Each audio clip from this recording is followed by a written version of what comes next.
4 العصر بتوقيت جرينتش، وخبر الفايدة الساعة 6 مساء بتوقيت جرينتش و6 ونص مساء بتوقيت جرينتش المؤتمر الصحفي. تعالى كده الخص لك اللي حصل النهارده قبل اهم خبر اقتصادي في العالم.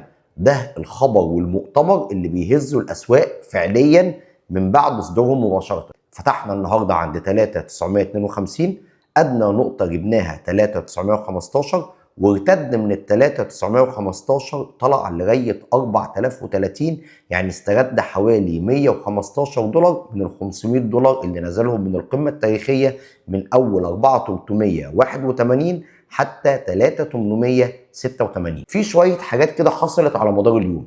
رقم واحد، ترامب برضه امبارح قعد يقطع في جيروم باول، وقعد يقول ان هو اسوأ رئيس فيدرالي وان هو فاسد. رقم 2، الكيان انتهك الهدنه وضرب اجزاء في غزه فجر اليوم. رقم 3، ان ترامب عقد النهارده محادثات واتفاقيات مثمره مع كوريا الجنوبيه، وتعهد كمان ان هو هيتدخل لانهاء الحرب مع كوريا الشماليه. واصلا كوريا الجنوبيه وكوريا الشماليه في حاله حرب من 1953، وهو تعهد بانهائها الفتره اللي جايه.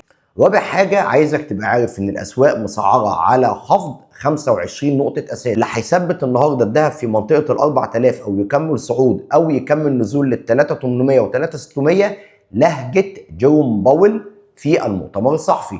قلت لك ان لهجة تيسيرية يعني هيخفض الفايدة وبالتالي الذهب يرتفع، وقلت لك لهجة تشددية يعني هيعلي الفايدة وبالتالي الذهب هينزل، او لهجة تحفظية الذهب هيشتغل عرضي. يعني ايه لهجه تحفظيه؟ زي ما اتسالت النهارده، لهجه تحفظيه يعني ولا هيوضح ان هو هيخفض ولا هيعلي الفتره اللي جايه في مسار الفايده الا اعتمادا على البيانات. في الحالات دي فقط الذهب هيمشي بسرعه عرضيه. وعلى مدار الساعات القادمه هحدث اي جديد فيما يخص التحليل الاساسي اللي بدوح هيأثر على التحليل الفني.